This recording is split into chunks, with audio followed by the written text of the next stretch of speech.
Who am I? That's not the Who Am I song, and it's just a simple question. Who am I? Well, I am Jimica Paula S. Lozano. Very simple, isn't it? But if we dig deeper into that question, who am I? Really? How well do we know ourselves? Well, I don't know yet. Going back 2 decades, 4 years, and 7 months, I was born. I grew up in a quite large family members. I have 3 brothers and I don't have sister. Being the only daughter of an ex-army, not the BTS Army, but the Armed Forces of the Philippines Army, it was not easy for me. My dad was so strict, especially to me. I am not allowed to go out until I finish my homework. And I need to get back at home at 5, even I just went out at 4. I cannot wear shorts, sleeveless tops, and even dresses. Growing up, I was taught how to fight back if someone bullies me. When I was young, I thought that these things are just normal because that's how my dad used to run our family. Until I reached grade 4 and I started to make friends.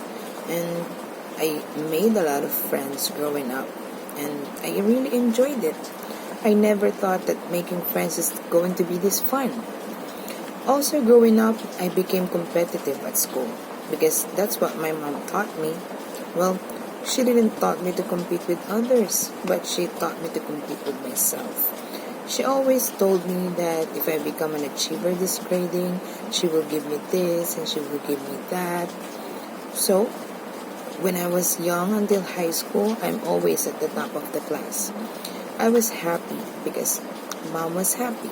And also, I was happy because I get to request for the things that I like Tex, Yo-Yo, Yu-Gi-Oh, and a lot more. I requested those because I wanted to play with my brothers. Despite the strictness and everything, I really had a good childhood. I experienced to climb up a mango tree, play with other kids outside, and we also played tagu-taguan at night. Well, just at home though and only until 9 p.m. And I also used to play Chinese garter, pico, and a lot more. I am really happy that I was able to experience all those before the technology took over.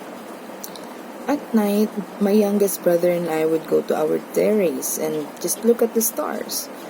There we started to wonder about what's outside that atmosphere. And we began watching science documentaries, space explorations, and we began liking science. That's when I also thought and aimed to be an astronaut. It was a really happy childhood for me before a tragic event happened in my life. My dad passed away when I was 16. Seeing him die slowly really killed me inside because I was a daddy's girl.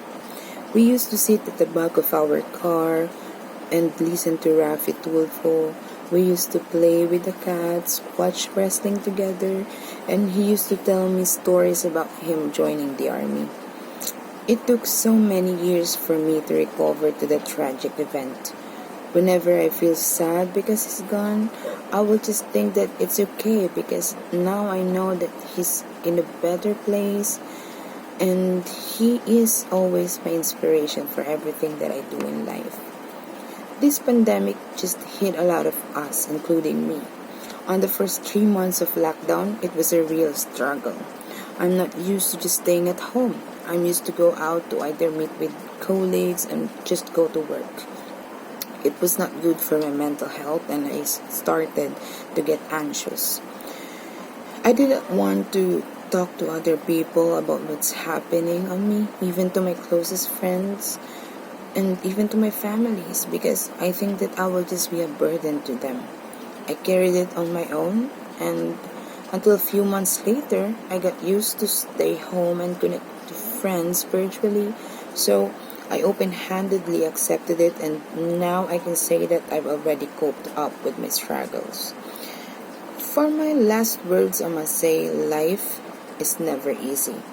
If it's too easy, you're missing out something good. So do not be afraid to step out of your boundaries and enjoy life. And that concludes my icebreaker speech. Thank you.